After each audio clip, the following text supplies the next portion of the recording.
David Brewster here with another 3-for-all. This is 3 Peter Frampton Licks from 1975, and Peter Frampton is a complete, 70s rock guitar legend. And I've had some requests to feature, some of Frampton's ideas in his music. A very interesting guitarist, lots of great phrasing, bending, vibrato, very melodic player. And, Peter's an interesting guitarist because he kind of hit the scene first with Humble Pie, Steve Marriott's old band. Left Humble Pie and then became a solo artist and released a couple albums, but it wasn't until Frampton Comes Alive, which just erupted, back in the mid-70s, and definitely put him on the map for music fans and also the guitarists too, and he became a guitar legend almost overnight.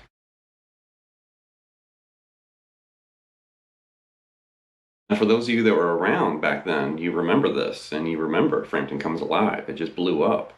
And for those of you that weren't around, just trust me. I mean, back in the 70s, and it continued on in the 80s, live albums were almost as popular, if not more popular, than studio albums, for certain bands. Think of Cheap Trick and Kiss, and there's a ton of groups. But here's an image. I did a little bit of research, and I wanted to see what the top 5, live albums of all time actually are. And the numbers are a little confusing because some of these numbers have been upgraded or updated, in recent years. And then other albums, like Clapton's Unplugged album, has had the same number for decades. So I don't know if they really update these numbers. But check this out.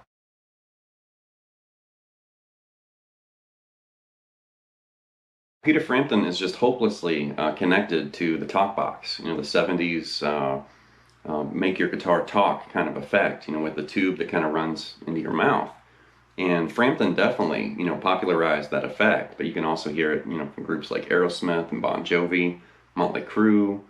I think Adam Jones used one on the Tool album, and who else? Andy Timmons, I think, actually used one on an old Danger Danger album. So the talk box has been around for a while, and I don't have a talk box. So we're not even going to worry about Peter's talk box and that side of his playing. Even though his phrasing and his licks, whenever he would start using the talk box, his playing would change, and you can hear it. When he would play straight, guitar lines, and then all of a sudden he'd start using the talk box, he did kind of change, like the way he played a little bit. But there's a ton of people that Peter's worked with in his career. So here's an image just to give you an idea of some of the people that he's collaborated and recorded and performed with.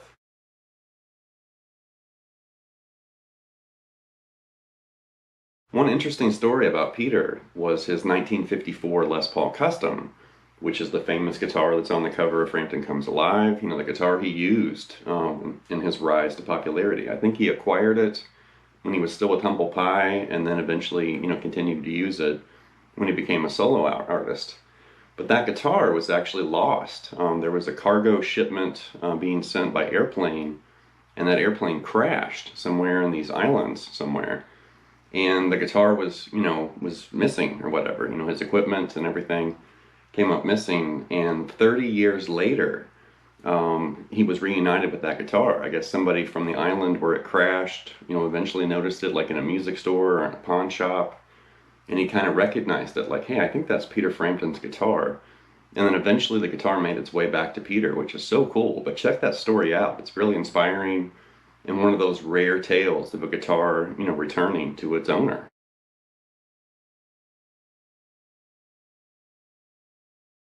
The licks in this lesson come from a 1975 live TV appearance, and you have to remember this is before Frampton Comes Alive. So the big explosion, in Peter's career hadn't happened yet. So, when I was watching this, the licks actually came from Do You Feel Like I Do, his very popular talkbox, kind of signature song. And it's like a 10 or 11 minute, version. So I just grabbed regular licks, without the talkbox effect. But during the footage, you could tell when he stepped up to the talkbox and started using it, the cameras kind of panned out in the crowd. The crowd reacted like it was this, interesting, surreal thing. Like they looked like they were shocked and, confused. Like, wow, is he talking with his guitar? Because at the time, that was a brand new thing. Of course, now you've seen people do this and you've heard it, and the secret's out and the surprise is kind of, spoiled. But back then, I think Peter was literally just blowing people's minds with the talkbox. The first lick actually features a little piece of the melodic line from Do You Feel Like I Do, and then there's this crammed kind of pentatonic bass idea, something like this.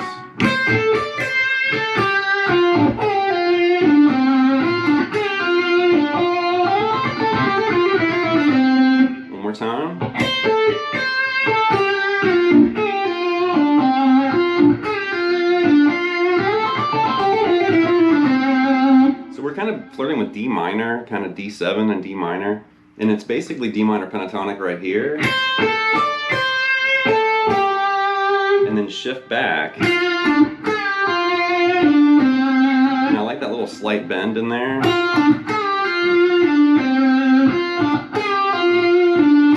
And then right there is where the crammed pentatonic lick is. One more time there.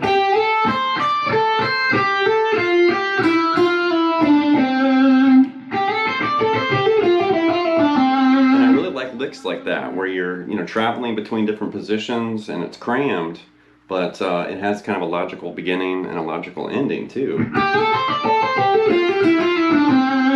Really cool.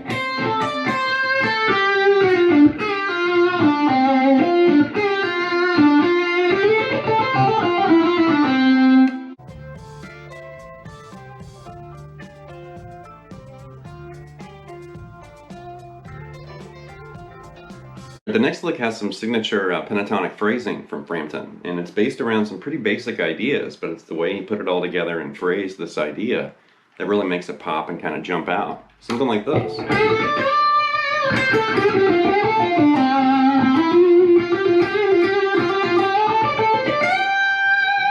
One more time.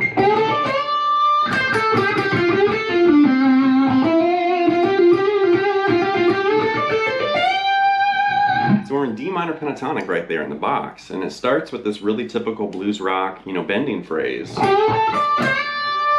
then he comes down. And I like that little phrase right there.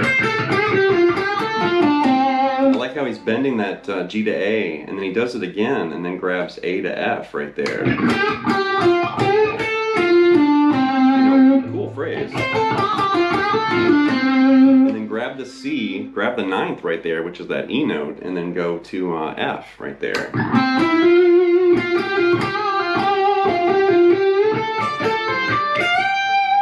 And then that ending phrase, after you do that C and then that E to F move, and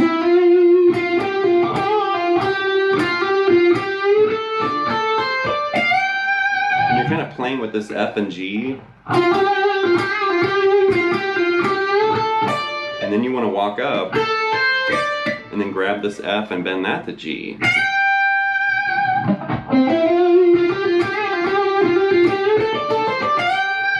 It's a really cool phrase overall, and I like those kind of just standard 70s, rock phrases like that.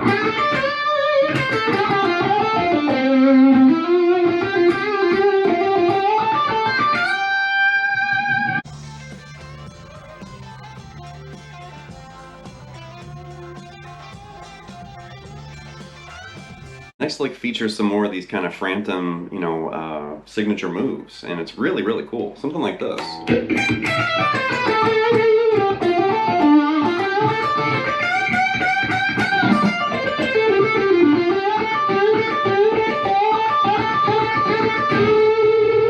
One more time.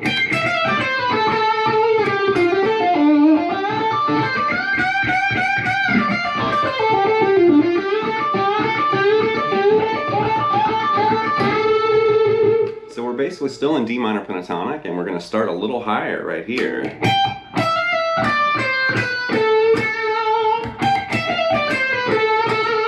So we're kind of grabbing a few notes out of outside of D minor pentatonic, that E and that B right there. And then the little phrase right there is kind of bluesy too. I like that.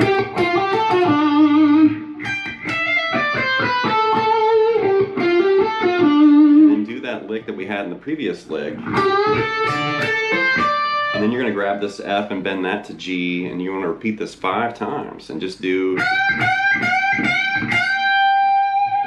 So right there you've got this.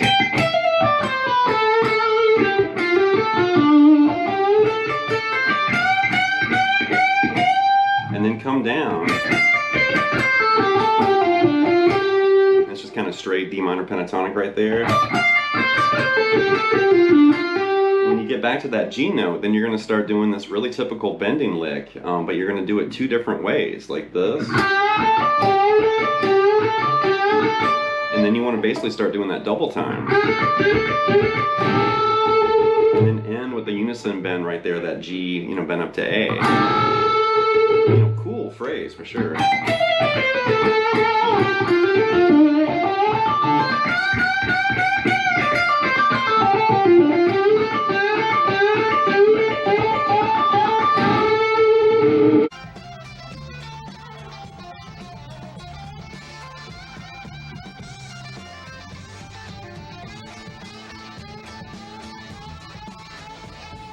Here's a bonus lick from this live footage, and it's really cool. It's another signature kind of Frampton phrase, and it's something like this.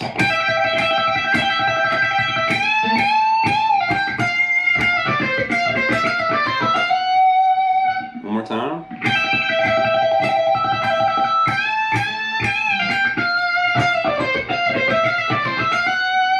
So it's actually starting with this trill between E and G right there. But it's not a regular trill where you just trill the notes, you know, with legato like this.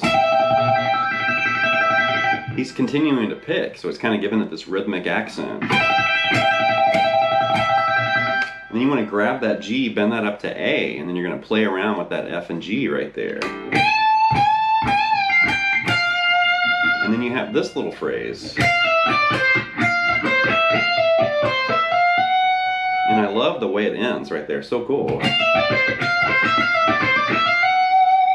a little surprise, you know, waiting right there at the end. So you're coming down. And I love the way it's kind of cruising up chromatically at the end after that phrase, you know, from D to C, and then you're grabbing that E, F to F sharp, because it ends on D as far as the chord progression. And you're definitely targeting that, you know, at that last note to match the chord and the progression. So cool.